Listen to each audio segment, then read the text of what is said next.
Ну, я думаю, в Таджикистане все сложно открыть. И вообще респект тем, кто здесь что-то открывают и еще держатся на плаву. Я всегда говорю, посещение косметолога нужно начинать с 25 лет. Потому что до 25 лет, в принципе, у нас у всех работает природа. Все равно мимика изменится.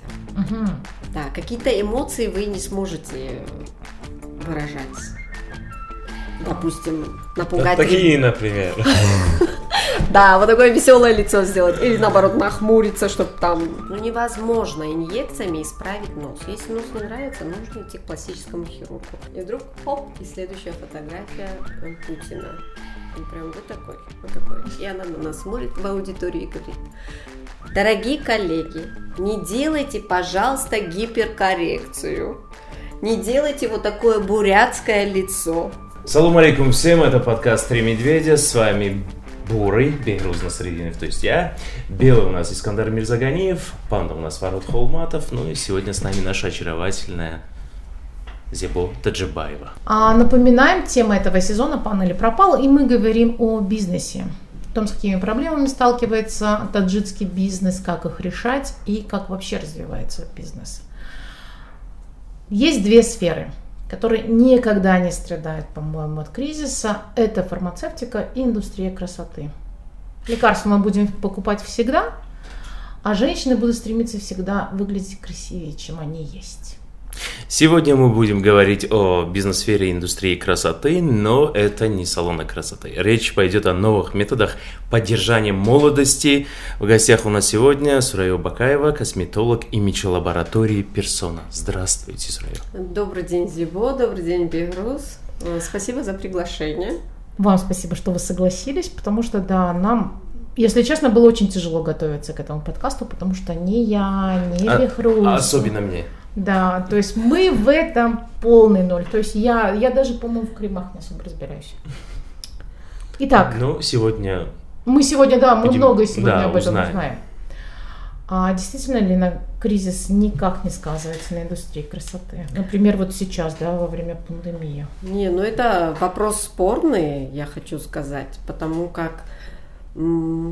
Именно при пандемии все сферы, я думаю, затронул этот кризис, и косметологов тоже, потому что, в принципе, начиная с апреля месяца у нас уже пошел спад пациентов, так как, женщины же тоже переживают за свою безопасность, за свое здоровье, и уже прям значительно уменьшилось количество пациентов в салонах. А с мая месяца мы были официально закрыты на 1,5 месяца. Насколько вы знаете, в стране все салоны были закрыты. То есть сказать, что нас не затронуло, это не так. Только, мне кажется, фармацевтика выживала.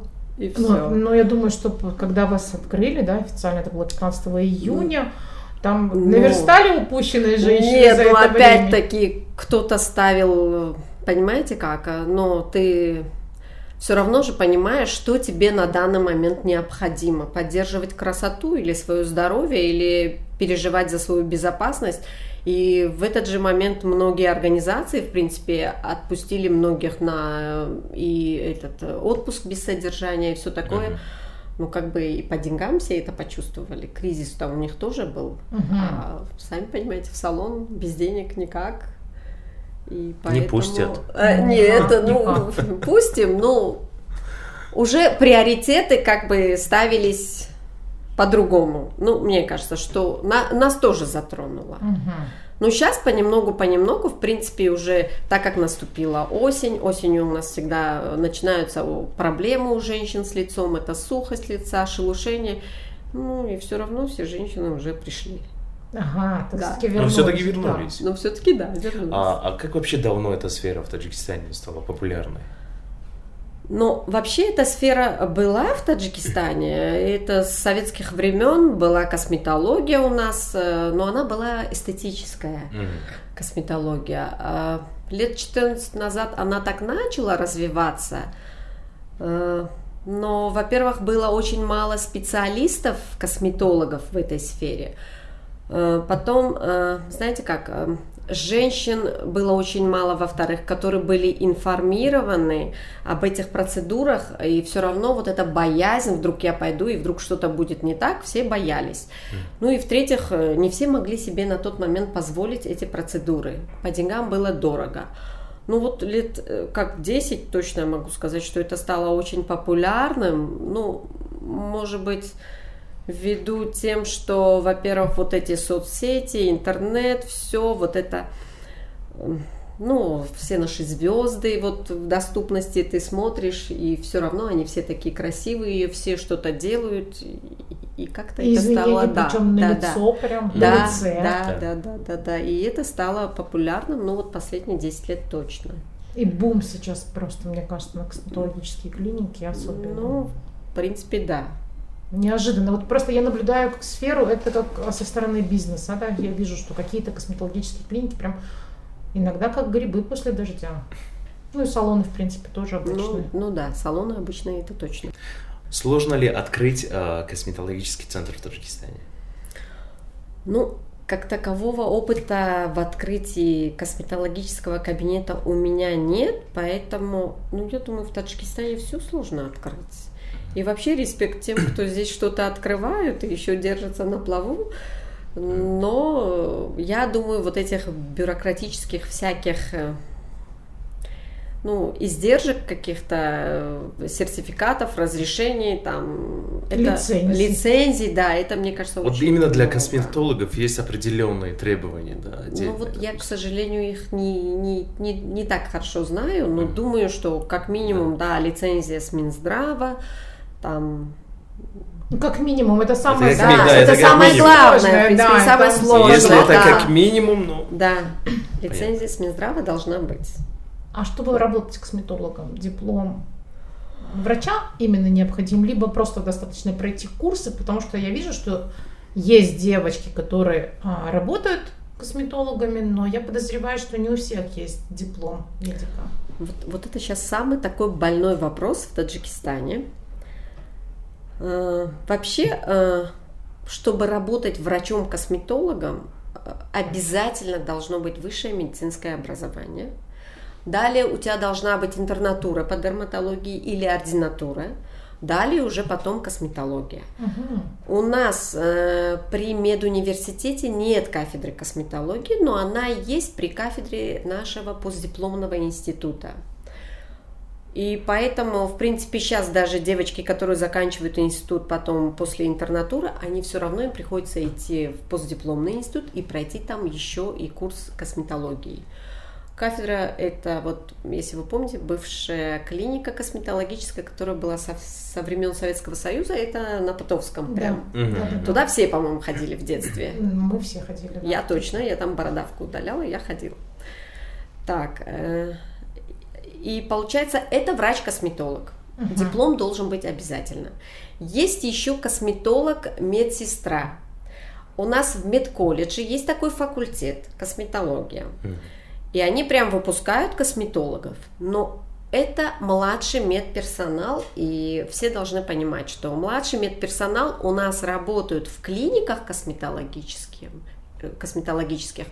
под, получается, наблюдением врачей. То есть врач делает назначение, и под наблюдением врача медсестра имеет право это делать, эту манипуляцию какую-либо. Самостоятельно наши медсестры не должны делать какие-то манипуляции. Но есть какие-то процедуры, которые вообще нельзя делать медсестрам, это делают только врачи. И третье, есть косметологи-эстетисты. Вот это вот прям самое сейчас такое. У нас сейчас косметологи-эстетисты делают все. На самом деле это косметологи-эстетисты. Это люди, которые проходят 3-месячные курсы. В нашей стране их нету, сразу оговорю. Есть в Москве эти 3-месячные курсы и получают просто сертификат косметолога-эстетиста. Они имеют право делать только уходовые процедуры, массаж лица, допустим, пилинги и вот, ну, все вот такое. И никаких уколов? Нет, абсолютно никаких Какие-то уколов. легкие процедуры. Уходовые, процедуры. Там кремчик намазать. Да, масочку намазать, все такое. А они же делают у нас часто А у нас сейчас уколы. получается, да, такая тенденция пошла, что они все делают все, что... И плачевные Ну, к сожалению, моменты да. тоже но часто опять-таки, встречаются. да. Так, теперь я уже буду рассуждать с точки зрения пациента. Все-таки клиника – это пациент. Я прихожу, я могу же запросить у врача-косметолога его диплом или, или, по крайней мере, ознакомиться.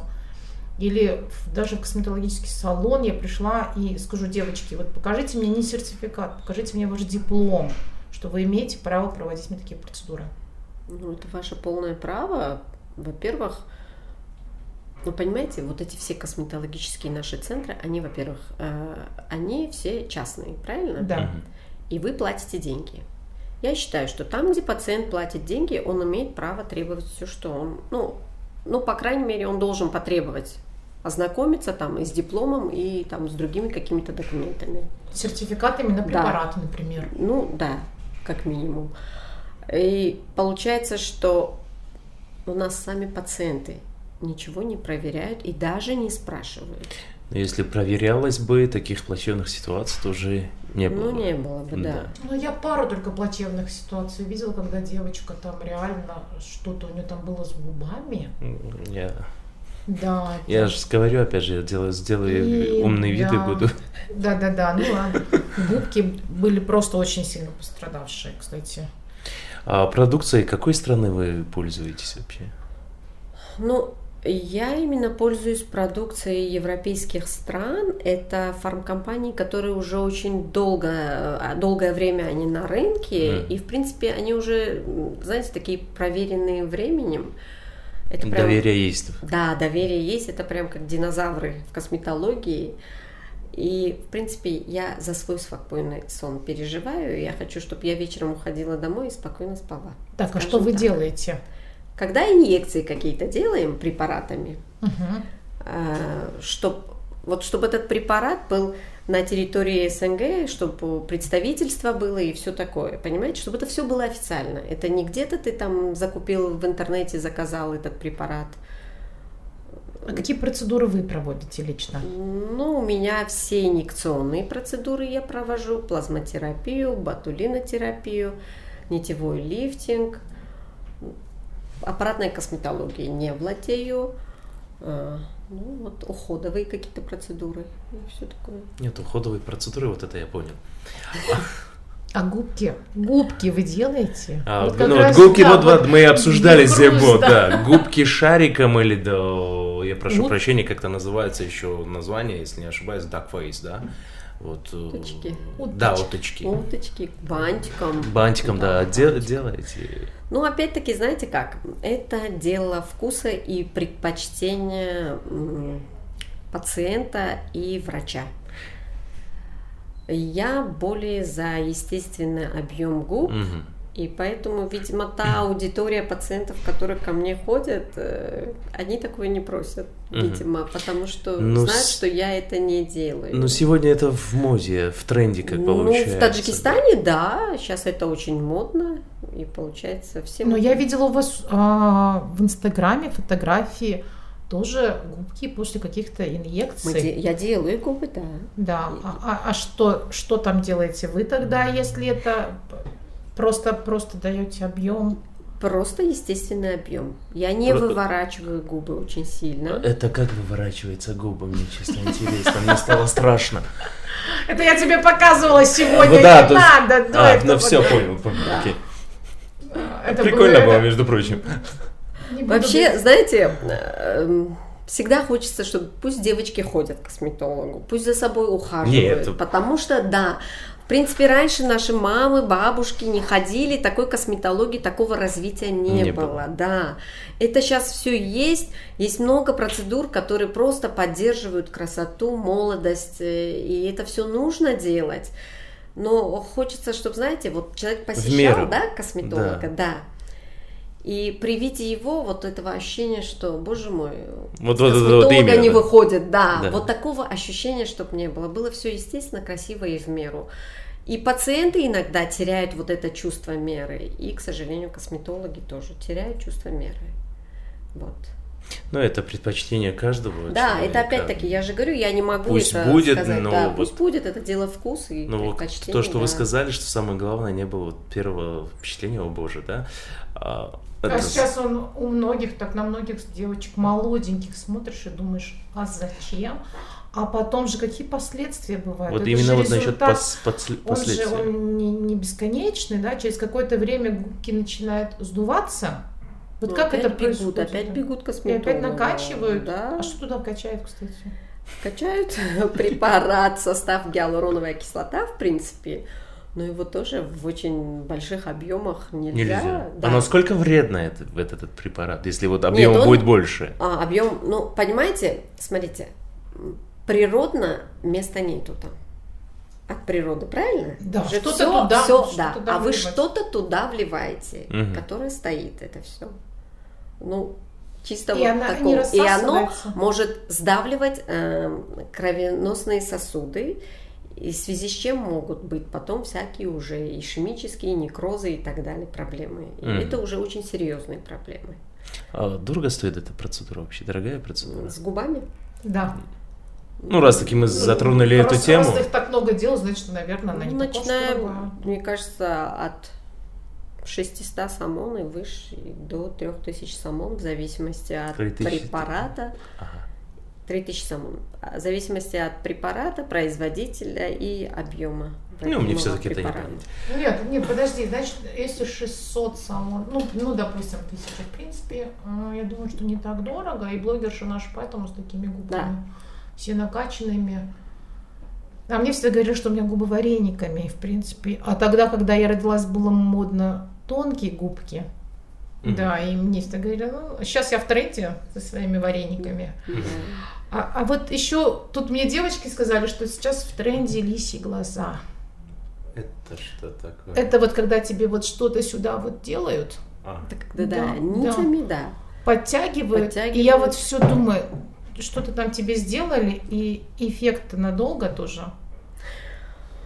Нет, скажу так. Вот, к сожалению, говорю же, вот эти соцсети, девочки, когда видят в соцсетях до и после, им это нравится, что вот эти глаза натянутые, такие лисьи глазки, но через неделю 70% опускается, остается от этого только ровно 30%. Поэтому я, опять-таки, не вижу смысла в этом. Я вообще против некоторых процедур, против всяких там филлером исправлять нос. О, даже так делают. Да. То есть это когда ты экономишь и не идешь на ринопластику и пытаешься филлером все это исправить. И понимаете, вот этот филлер, это та же гиалуроновая кислота в виде геля. И ты его, опять-таки, здесь нигде нет места. Ты его начинаешь то кончик носа, чтобы кончик наверх смотрел, то горбинку исправить. И этот филлер, у нас здесь куча кровеносных сосудов, опять-таки. Иногда вот хочется нашим сказать, да, девочкам, ну, слушайте, армяне, иранцы, у них вот эти, ну, в силу вот этого, как характерная черта их нации, да, эти их носы. У меня была пациентка, которая была в Армении, она пришла мне такую интересную историю рассказала, она сказала: Сурайо, представляете, в Армении поколение, вот наше поколение, ну, они все-таки с этими носами, молодежь такая красивая, потому что они все делают ринопластику. 18 лет все бегут, исправляют эти носы. И они все такие красивые. Ну, слушайте, они что же могли делать эти уколы и исправлять нос? Ну, невозможно инъекциями исправить нос. Если нос не нравится, нужно идти к пластическому хирургу. Сейчас вообще считается, Армения и Иран – это как ринотуризм. Туда люди специально едут, чтобы исправить нос и приехать. На потоке там. Да, там на потоке. Носами. Да, вот да. в Иране я видела просто. Да. Все Но при этом нос. никто же филлером и нитками не исправляет ни нос, ни кончик приподнять, ни там разрез глаз поменять и так далее. Опять-таки, это уже пластические хирурги. Мое мнение так. Я не хочу никого обидеть, кто это делает, в принципе. Но я считаю, что если уже что-то не нравится, то лучше идти к чем хирургу. вообще опасны нити? В принципе, нити ничем особо не опасны, но распад после нити, то, что остается в коже, это фиброзная ткань. И фиброзная ткань образует такие спайки между тканями. И в дальнейшем, мы все люди, мы вдруг там в 50 лет, в 55 лет кто-то захочет пойти сделать подтяжку лица, там, подтяжку, бровей, что-то там. Для хирурга это очень сложная работа будет, потому что все ткани, в принципе, к друг другу будут прилипшие за счет этих нитей. И сейчас уже, допустим, в Европе, на Западе, они вот эти нити заменяют больше на аппаратную такую косметологию. Это смаз-лифтинги, когда подтяжка делается без хирургии, но там специальные какие-то электроимпульсы, которые на мышцу действуют, и за счет этого собственный коллаген и эластин образуется, и лицо подтягивается, и брови подтягиваются, и лицо подтягивается, и овал подтягивается. Ой, я бы такое, наверное, хотела попробовать, потому что без всяких укольчиков, без это у нас хирургических вмешательств. Это делают. Да? Да, смаз-лифтинг у нас делают. Да, я бы тут, может быть, немного что-то подправила. У меня столько морщин уже стало. От солнышка все. Солнышко нас не щадит, кстати. Да. Сурайя, сегодня очень много различных косметологических центров, у нас в стране. Вот какие основные услуги они предлагают? Сейчас прям основные услуги в тренде это губы, конечно. Колят губы все. И даже мастера по перманенту, к сожалению. Объясните, пожалуйста, которые перманентный макияж губ, которые делают. Это набивают, подкрашивают, губы.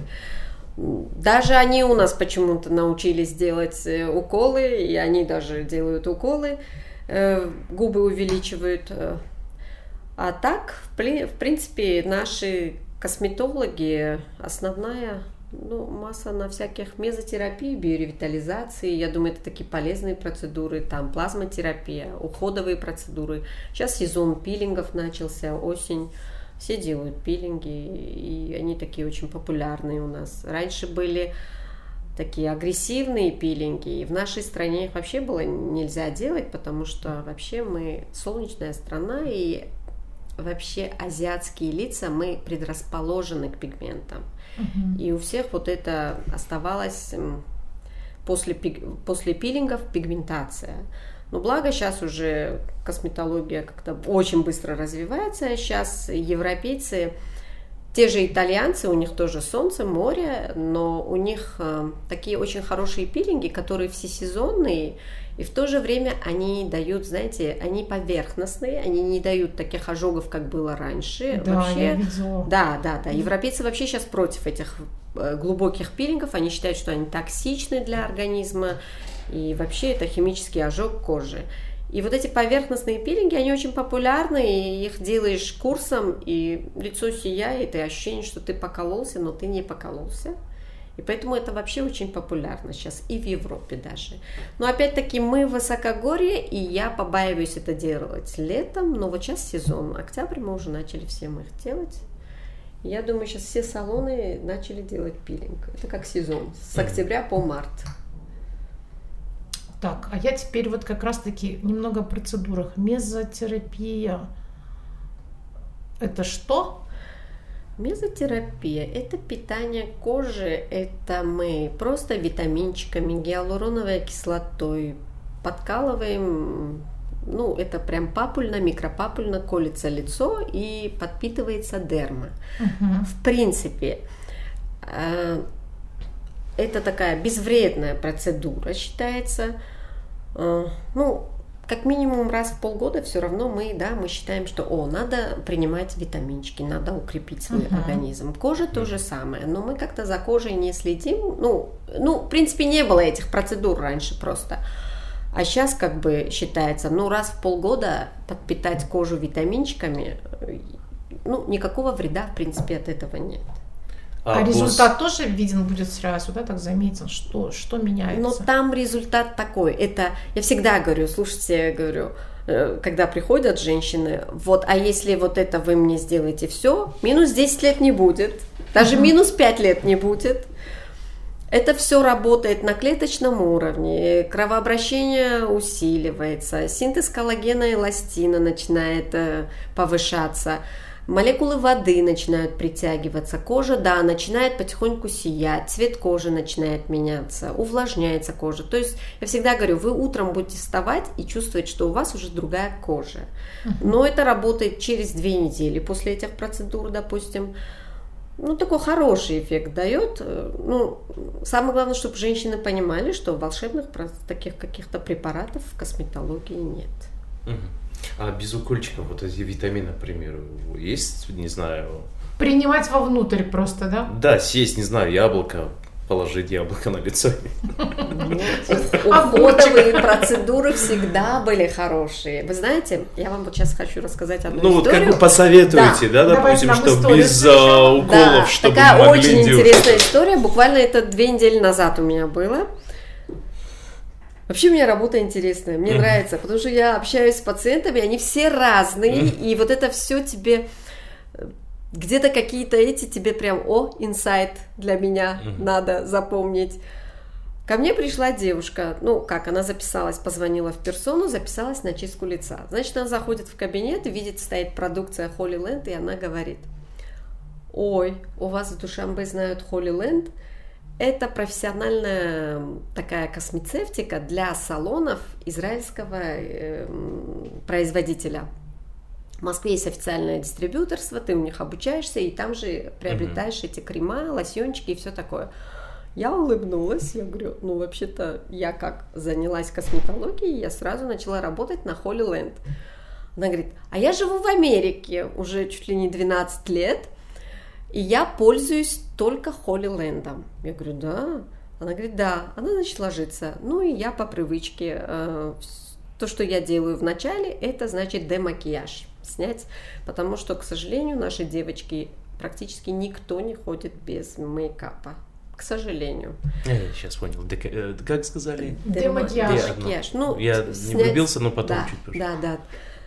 Почему-то, знаете, у нас девочки нежели вот ухаживать за лицом, да, чтобы лицо было хорошее, они скрывают эти недостатки под этими тоналками, толстыми слоями тоналок. И, значит, она ложится, я, значит, делаю демакияж, у меня одноразовая салфетка чистая. И я говорю, вы без тоналки? Она мне говорит, а я не пользуюсь тоналкой. Я прям удивилась, я говорю, сколько вам лет? Она говорит, 33. Кожа была просто идеальная.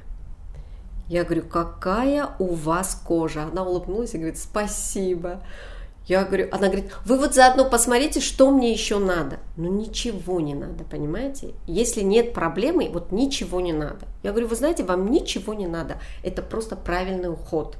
Вот вы правильно сказали, только не про яблочки и все такое. Если будет подобран правильный уход за кожей, в принципе... Без уколов можно даже обойтись. Да. Ну, и плюс, может быть, там, гены и так далее. Ну, такая, девочка была такая правильная, позитивная такая. Потом, в конце, я узнала, что она даже такая звезда наша таджикская, живет в Нью-Йорке, снималась в каком-то голливудском фильме. Я, честно, фамилию не знаю, знаю, что Мадина ее зовут. Мадина, да. И я прям поразилась под конец, что она такая интересная была в общении. И кожа у нее была идеальная. И просто уходы. Вот просто уходы были. Вот что вы посоветуете? Вот, уходы, да, ну вот не знаю, какое-нибудь средство, да, эффективное, допустим, я не знаю. Да, для всех. Нет, для Нет, всех, для всех типа кожи, да, лица. Ну, Сейчас. как минимум, знаете, как должно быть? Уход должен быть таким. Вечером умыться умывалкой, там, тонизировать тоником, намазать ночной крем. Хотя бы. И утром умыться и опять-таки увлажняющий крем под, допустим, то, что ты потом будешь накладывать сверху. Иными словами, не забывать смывать мейкап. Да. Вот. Я такая зависла, я такая, мне иногда даже вообще лень. Но я сейчас не пользуюсь. Я очень долго слезала с тоналки, потому что меня всегда смущали мои веснушки, которые уже давно прошли, но я продолжала мазать тоналку. И с пандемией, с ношением масок я просто перестала пользоваться и тоналкой, и всем чем угодно. Единственное, там глаза. Ну, надо сходить все-таки. Я просто смотрю и думаю, нет, у вас сияет кожа, а у меня нет. Приходите. А мужчины-то ходят к вам? Ну, мужчины, начнем с того, что это тоже люди. такие же люди, как и женщины, но у нас в стране, скажем так, уколы красоты мужчины не делают. Слава Богу. Хорошо. Да, они ходят на другие процедуры. То есть ребята, подростки там, ну и постарше, когда страдают, это проблемная кожа, это акне, постакне, им просто нужно ходить. У них с таким лицом больше комплексов, честно говоря. И другая категория мужчин, которые ходят, это, к сожалению, когда начинается выпадение волос у мужчин. Это больная тема для Да, мужчин. это больная тема для мужчин, и они, конечно, бегут. Что за процедура вот что, именно да. то, что с волосами связано для мужчин? Ну, с волосами мы делаем плазмотерапию волос, она очень популярна вообще везде. Вообще, собственная плазма твоя, получается, что это не какой-то синтетический препарат, который ты вводишь извне, это твоя собственная плазма, это твои тромбоциты, которые запускают новый рост клеток. И за счет этого, получается, волосной фолликул укрепляется, волосы начинают расти, там, ну, конечно... Не шевелюра? Да, будет? шевелюры не будет, но все равно это будет, как минимум, мы отсрочим, Да, процесс процесс выпадения выпадения волос. А плазму вы делаете сами в клинике? Да, мы делаем сами. Ну, берется кровь с вены, специальные пробирки должны быть для плазмотерапии. Они, опять-таки, запатентованные. Вообще, эта процедура запатентованная в России процедура. Это былая процедура аутогемотерапии, которая была в советское время. Если вы помните, у кого было проблемное лицо, все брали кровь с вены, почему-то кололи в мышцу. Да. И считалось, что проблемы уйдут с лица. Ну, это медицина вся развивается, и опять-таки... Но это был миф. Ничего не помогает. Ну, пришли, пройдя некоторое время исследований, сделали выводы ученые, что, в принципе, вся кровь, она нам не нужна, нужны только тромбоциты из нее. И колоть ее надо не в мышцу, чтобы проблема исчезла здесь, а непосредственно там, где есть эта проблема.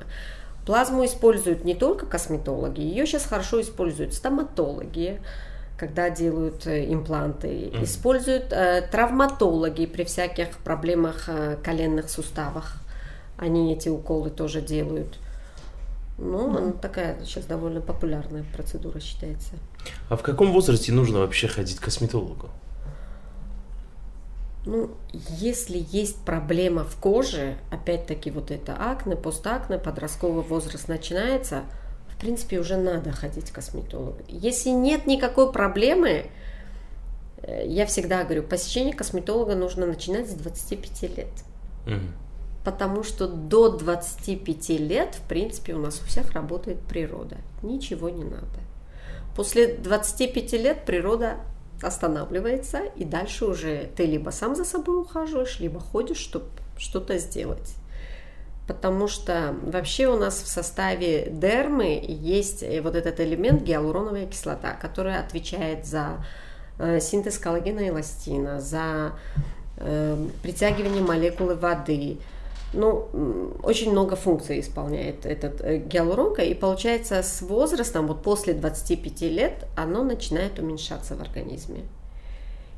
И надо уже что-то делать, чтобы... А вот эти крема, которые с гиалуронкой рекламируют, что они вот, мне кажется, я помазал, попадает он там в кожу, не попадает. Вот у меня всегда сомнения есть. Знаете как?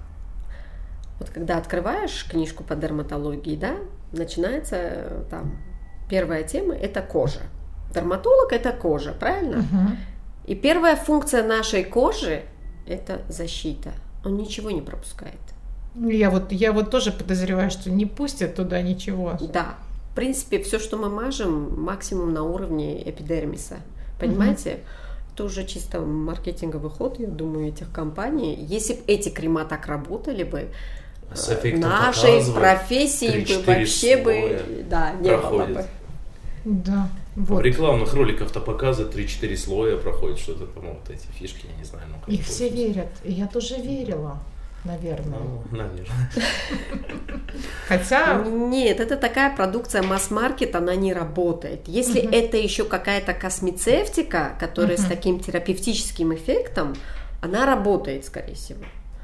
А масс-маркет нет, да. Нет. Ну, вот я как раз и про масс-маркет и говорила, потому что столько рекламы, я думаю, что вот были бы все просто с идеальной Были бы, да, кожей, просто да. без Все морщин, молодые, красивые. все да. были бы кореянками, мне кажется, они вообще никогда не стареют.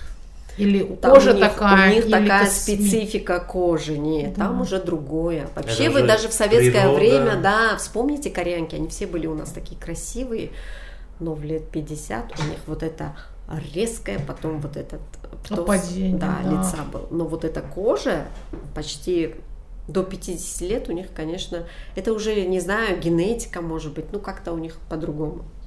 У нас, кстати, тоже в Таджикистане женщины страдают от падения вот этого, такое брюли, вот эти здесь. Даже закон гравитации никто не отменял. Не отменял, да. То есть это вот Это- просто начинает, ты становишься потихоньку бульдогом. Да. Да, Я просто не да, догоняю да. все из-за этого. Я просто киваю, но не догоняю. Делаешь шумное лицо. Да. А правда, что инъекции ботокса приводят к старению преждевременному?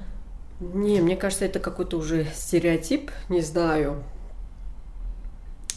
Доказательная медицина это не доказывала.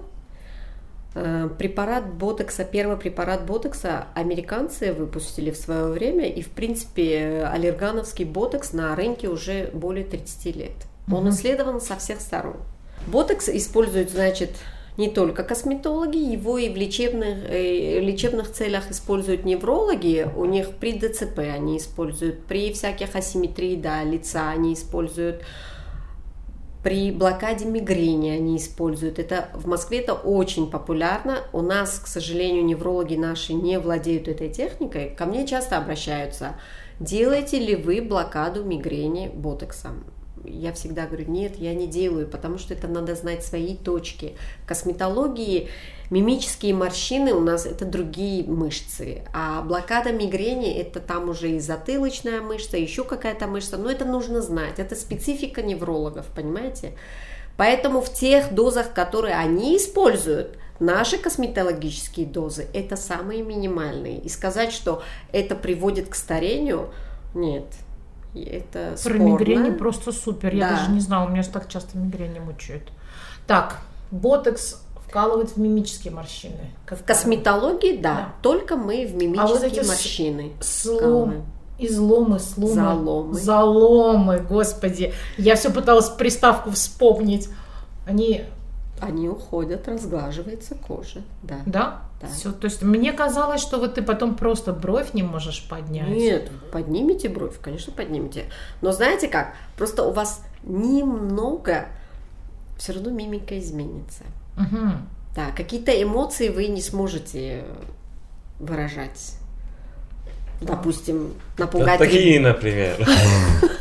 Да, вот такое веселое лицо сделать. Или наоборот, нахмуриться, чтобы там Я строгое представляю вот лицо это состояние, сделать. когда ты рыбу Так, кормишь, кого-нибудь. теперь, Сурайо, И у вас тебя не по- получается. Да, у вас не получилось. Я знаю, да. Я знаю, у меня нахмуриться не получается, да. Ага. Ну, это хорошо. Я не Это хорошо, хмурюсь. когда не хмуришь. Да, не, но у меня мимика подвижная. Да, я вот тоже на это обратила Да, внимание. я люблю делать, в таких дозах, чтобы все-таки все это двигалось. Да, потому что Знаете, я сейчас не даже представляю. такая тенденция, например, в Голливуде, если у актрисы ботокс, ее не берут на роль. Мгм. Да, вот заметьте, фильмы, они прям и хмурятся, и так. И вот прям все С эти эмоциями, да, заломы чтобы эмоции видны. были. Или я с таким профессиональным взглядом все это вижу, и все время Я думаю: теперь буду боже обращать мой. внимание. Думаю, тебе же надо поколоться, но понимаю, что нет, ей нельзя колоться, ее не возьмут на эту роль, потому что она должна. Где-то Вот на это, плаге да. было сердито. А если вы где-то эмоции. турецкие сериалы посмотрите, там они все вот так ровные и красивые. И там Вот так, мимика, вот. мимика Я думаю- неподвижная. Да, поэтому мне кажется, что... Почему я наши- думаю, что они вообще не ругаются, да, в сериале? Турки? Да, турки ругаются только словами, да. То есть, Да, если да, ты да, без да, звука смотришь, там все нормально, там нет эмоций, не- там, не по-моему, поймешь. вообще Да, нет да, да, эмоций да, даже. да, да, да, да. Ага. Я думаю, что наши девушки многие насмотрелись, да? Турецких сериалов, да. Они все хотят сейчас, они все и одеваются, и разговаривают, это сейчас и прям и прям вот и красятся так же. Да. И Так бровки что- такие же делают, да. Так что ботокс, я же говорю, это так. А Сам что он- лучше, гиалуронка или ботокс? Ботокс можно, знаете, в косметологии как охарактеризовать? Это препарат, от которого нет ни пользы и ни вреда. То есть он временно отключает мышцу. И если не злоупотреблять им, никаких осложнений не будет. То есть вот мы говорим, да, пациентам, что ботокс колется раз в 6 месяцев. Даже если через 3 месяца у тебя все уже подвижно, не надо бежать к косметологу. Надо выжидать эти 6 месяцев.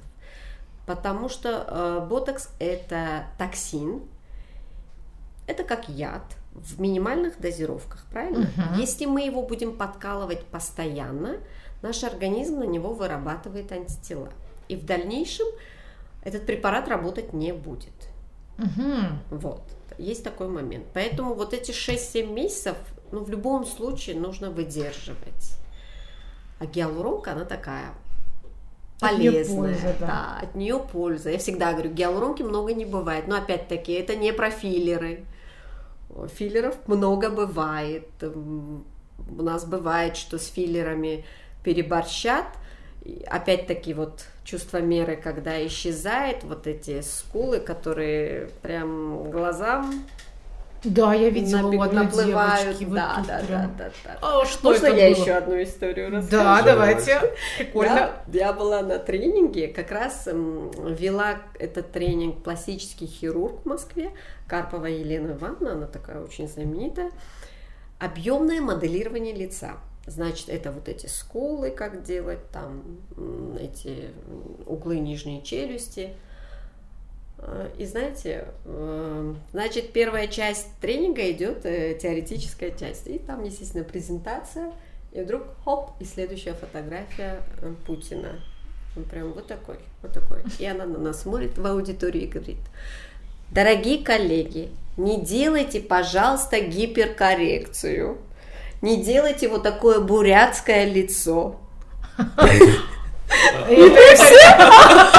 Это реально было его. Да. Ага. Вы вот иногда, если Путин-то вы... в тренде.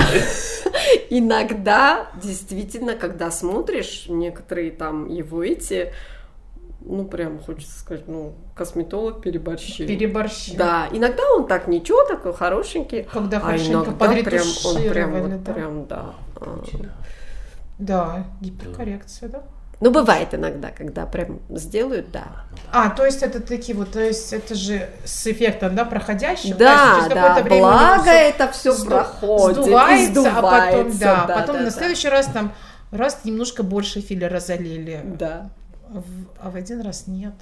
Нормально тогда, я просто... А филлер притягивает же воду, Косметологу И трэш ты начинаешь отекать. и ещё. ты утром встаешь, ты такой холеный бомж. Понимаете, лицо прям как шарик надутый, и ты блестишь прям, Да. Но при этом там- бомж. потому что такое ты- лицо, да, вы поняли. Да. Сурайо, вы в косметологии 6 лет, а что было до? Интересно просто. Да, у меня такой очень интересный путь. Я прошла. В принципе, я не жалею. Все, что я прошла, это прям такой большой опыт для меня. Закончила я медуниверситет со специальностью акушер-гинеколог. Закончила клиническую ординатуру. Как-то так сложились обстоятельства, что я потом ушла с медицины, я ушла в телекоммуникацию. Кардинально так прям. Да, я ушла в сотовую компанию, это Билайн как раз у нас открывался, и я ушла туда.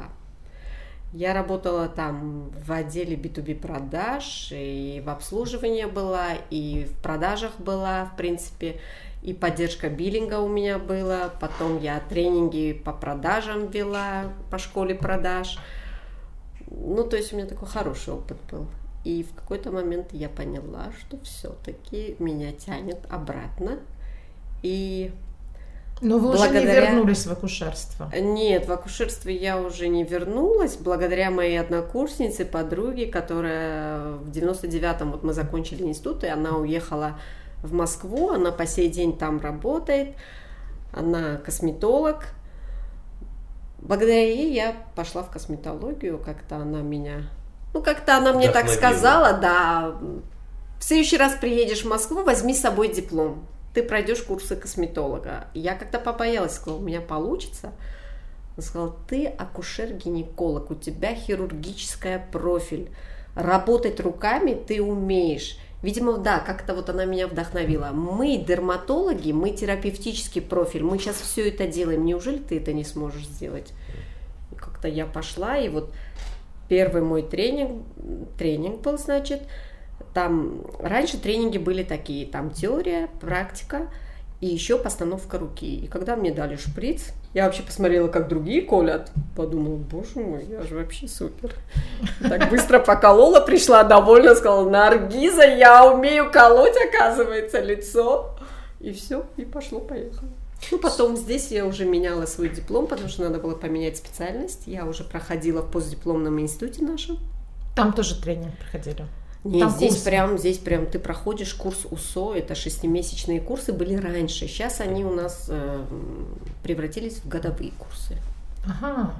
Да, при нас было 6 месяцев специализация дерматолога. Как студент? Да, каждый день я ходила на кафедру, это кафедра кожвенерологии постдипломного института, это кожная больница на Екатеринаре, туда, там завкафедра моя однокурсница Сайда Муниева. Такой хороший дерматолог, и у них я вот прям каждый день сидела. С утра до обеда мне было интересно прям. Вот.